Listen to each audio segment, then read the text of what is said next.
आप सभी को मेरा नमस्कार। और सबसे पहले मैं आप सभी को बहुत बहुत धन्यवाद देना चाहूँगा कि आप लोग हमारे चैनल को इतना पसंद कर रहे हैं, हमारे वीडियोस देख रहे हैं, शेयर कर रहे हैं और सब्सक्राइब कर रहे हैं।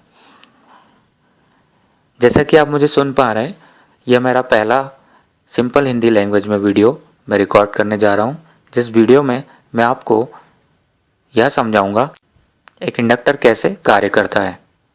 इंडक्टर क्या है? जब हम एक वायर को, एक चालक को लेते हैं और जब हम उसको एक कुंडली के रूप में लपेट देते हैं तो वह इंडक्टर कहलाता है। इस इंडक्टर का बहुत सारी इलेक्ट्रॉनिक्स और इलेक्ट्रिकल एप्लीकेशन में यूज़ होता है। और यह इंडक्टर कार्य कैसे करता है, इसको समझने से पहले हमें कुछ नियमों को जानना होगा। ये नियम हर जगह एग्जिस्ट करते हैं प्रकृति में, जैसे कि जहाँ पर इलेक्ट्रिसिटी है वहाँ पर मैग्नेटिज्म है, यानी जहाँ पर भी बिजली होगी वहाँ पर चुंबकीय क्षेत्र होगा। ये एक नियम हो गया। दूसरा, ये भी हम कह सकते हैं जहाँ पर चुंबकीय क्षेत्र होगा वहाँ पर इलेक्ट्रिसिटी होगी, यानी इन दोनों को अलग नहीं करा जा सकता। ये नियम प्रकृति में हर जगह होते हैं, हर जगह फॉलो होता है और इसे बदला नहीं जा सकता। एक और नियम हम जान लेते हैं। यह नियम कहता है कि जब कोई चालक, कोई कंडक्टर मैग्नेटिक फील्ड में रखा हो और जब ये फील्ड चेंज होने की कोशिश करती है तब इस चालक के अंदर एक बल उत्पन्न होता है जिसे हम EMF कहते हैं, यानी इलेक्ट्रोमोटिव फोर्स। ये जो बल है EMF, यानी ये जो वोल्टेज इसमें उत्पन्न होता है, ये करंट को, इस तार में से करंट को फ्लो कराने की कोशिश करता है। बस यही दो नियम का इस्तेमाल करते हुए कॉइल कार्य करती है। और कॉइल कार्य क्या करती है ये भी हम जान लेते हैं। कॉइल यह कार्य करती है कि जब भी इसमें से कोई करंट बह रहा है, करंट फ्लो हो रहा है और जब यह करंट चेंज होना चाहता है तो यह कॉइल उसे चेंज नहीं होने देती है। कॉइल यही कार्य करती है और इस प्रतिक्रिया को, इस रिएक्शन को हम रिएक्टेंस बोलते हैं, जिसे हम रिप्रेजेंट करते हैं XL से। अब यह ऐसा कैसे कर पाती है कि करंट को बदलने से रोकती है? जैसा कि हमने अभी नियमों को समझा कि जहाँ पर इलेक्ट्रिसिटी है वहाँ पर मैग्नेटिक फील्ड होगी और जहाँ मैग्नेटिक फील्ड किसी तार से, किसी कंडक्टर से लिंक करेगी और जब वह मैग्नेटिक फील्ड बदलेगी तब एक विद्युत वाहक बल होगा और उस विद्युत वाहक बल की वजह से करंट फ्लो होगा। तो देखिए, जब इस तार में से, इस चालक में से करंट फ्लो कर रहा है, इसके आजू बाजू मैग्नेटिक फील्ड बन रही है और जब हम इस वायर को एक कॉइल के फॉर्म में बना देते हैं तब क्या होता है, जैसे कि यहाँ से करंट फ्लो कर रहा है, जैसे कि इस बल्ब से करंट फ्लो कर रहा है, इसके आजू बाजू मैग्नेटिक फील्ड बनेगी और ये बाजू वाले बल्ब से, बाजू वाले टर्न से लिंक होगी। अब क्या होगा, दूसरा नियम भी इस कॉइल पे लागू होगा कि इससे मैग्नेटिक फील्ड, इस वायर से मैग्नेटिक फील्ड लिंक हो रही है। लिंक हो रही है मतलब पहले ज़ीरो थी, फिर मैग्नेटिक फील्ड कोई वैल्यू अचीव कर रही है, यानी मैग्नेटिक फील्ड चेंज हो रही है फ्रॉम ज़ीरो टू कोई एक वैल्यू तक। तो अब क्योंकि जैसे कि मैग्नेटिक फील्ड चेंज हो रही है तो इस पोर्शन में क्या होगा, एक EMF डेवलप होगा। किसी एक तरफ पॉजिटिव वोल्टेज बनेगा और किसी एक तरफ नेगेटिव वोल्टेज बनेगा। अब किस तरफ पॉजिटिव बनेगा, किस तरफ नेगेटिव बनेगा, हम उसकी डिटेल में नहीं जाएंगे। बस हम ये देखेंगे कि इसमें विद्युत वाहक बल उत्पन्न होगा। अब ये विद्युत वाहक बल क्या करेगा, क्योंकि यहाँ पे पोटेंशियल डिफरेंस है, एक तरफ पॉजिटिव है दूसरी तरफ नेगेटिव है, तब क्या होगा, ये भी करंट को फ्लो कराने की कोशिश करेगा और ये करंट को किस डायरेक्शन में फ्लो कराएगा, ये करंट को अपोजिट डायरेक्शन में फ्लो कराने की कोशिश करेगा। यानी पहले जिस डायरेक्शन में करंट फ्लो हो रहा था उसके अपोजिट डायरेक्शन में एक और करंट फ्लो होने की कोशिश करेगा।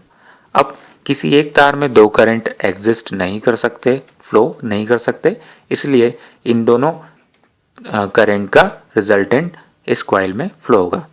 इस प्रकार जब भी हम किसी कॉइल में करंट को फ्लो कराने की कोशिश करेंगे तो करंट शुरुआत में उस कॉइल में फ्लो नहीं हो पाएगा, क्योंकि ये जो कॉइल है वो रिएक्ट करेगी, जैसा कि अभी हमने समझा कि इसके जो टर्न्स है इनकी मैग्नेटिक फील्ड दूसरे टर्न से लिंक करती है और विद्युत वाहक बल उत्पन्न होता है और एक दूसरा करंट फ्लो होने की कोशिश करता है जो पहले वाले करंट के अपोजिट फ्लो होने की कोशिश करता है।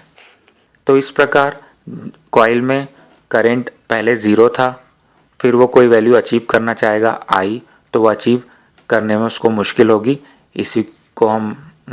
इसी प्रतिक्रिया को हम रिएक्टेंस बोलते हैं और इसे एक्सएल से रिप्रेजेंट करते हैं। तो सिंपल है, इसी तरीके से कॉइल जो है वर्क करती है। जैसे कि हम जब किसी कॉइल को किसी बैटरी से कनेक्ट करेंगे, जैसे कि इस तरफ पॉजिटिव हमने लगाया, पॉजिटिव सप्लाई दी, दूसरी तरफ हमने बैटरी का नेगेटिव टर्मिनल कनेक्ट करा, तब क्या होगा, इस कॉइल में से करंट फ्लो होने की कोशिश करेगा। अब क्या होगा, ये कॉइल रिएक्ट करेगी, इस करंट को फ्लो होने से रोकेगी, लेकिन थोड़ी देर बाद मैग्नेटिक फील्ड जीरो से होके जब बढ़ेगी और किसी वैल्यू को अचीव कर लेगी, उसके बाद मैग्नेटिक फील्ड चेंज नहीं होगी, तो क्या होगा, इसमें जो ईएमएफ पहले प्रोड्यूस हो रहा था, यहाँ पर पॉजिटिव टर्मिनल डेवलप हो रहा था और यहाँ पर नेगेटिव टर्मिनल डेवलप हो रहा था, ये रिएक्शन धीरे धीरे खत्म हो जाएगा। इस प्रकार जैसा कि हम देख सकते हैं ये करंट है और अगर हम इस एक्सिस पे टाइम लें तो करंट जो कि इस कॉइल में लीनियरली बढ़ सकता था, अगर ये कॉइल ना होती और कोई एक सिंपल रेजिस्टिव एलिमेंट होता तो ये करंट जो है वो इसमें लीनियरली बढ़ता, लेकिन क्योंकि ये कॉइल रिएक्ट करती है इस वजह से जब हम इसमें करंट फ्लो कराने की कोशिश करते हैं तो वो लीनियरली ना बढ़ के इस तरीके से बढ़ता है और इस रिएक्शन को हम रिएक्टेंस कहते हैं, जिसे हम एक्सएल से रिप्रेजेंट करते हैं। एक्सएल बराबर होता है ओमेगा एल। ओमेगा है फ्रीक्वेंसी, जिस फ्रीक्वेंसी से करंट चेंज हो रहा है उस फ्रीक्वेंसी को बोलते हैं हम ओमेगा। एल इस कॉइल के इंडक्टेंस को रिप्रेजेंट करा जाता है एल, और ये जो एल है इसकी ये कांस्टेंट है, इसकी जो वैल्यू है ये डिपेंड करती है कि कॉइल में कितने टर्न्स हैं। कॉइल में टर्न्स ज़्यादा होंगे तो एल ज़्यादा, ये जो एल है इसकी वैल्यू ज़्यादा होगी। कॉइल में टर्न्स कम होंगे तो ये जो एल है इसकी वैल्यू कम होगी। दूसरा, अगर ये कॉइल किसी मैग्नेटिक मटेरियल के ऊपर बंधी हुई है, मैग्नेटिक मटेरियल जो कि सॉफ्ट आयरन कोर होती है, जब ये कॉइल इसके ऊपर बंधी होती है तो एल की वैल्यू फिर और ज़्यादा होती है। जितना ज़्यादा वैल्यू एल की होगी उतना ज़्यादा हमको रिएक्टेंस मिलेगा, यानी रिएक्शन मिलेगा, और जितनी ज़्यादा हम फ्रीक्वेंसी से करंट देंगे, जितना ज़्यादा चेंज होगा करंट, उतना ही ज़्यादा रिएक्टेंस हमको कॉइल से मिलेगा। तो इस प्रकार हमने समझा कि कॉइल कैसे कार्य करती है।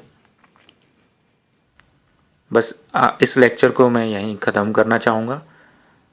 होप आपको थोड़ा बहुत आइडिया हुआ होगा कि एक इंडक्टर कैसे कार्य करता है, और अगर आपको हमारा ये वीडियो पसंद आए तो इसे लाइक करें, शेयर करें, सब्सक्राइब करें, जिससे कि मैं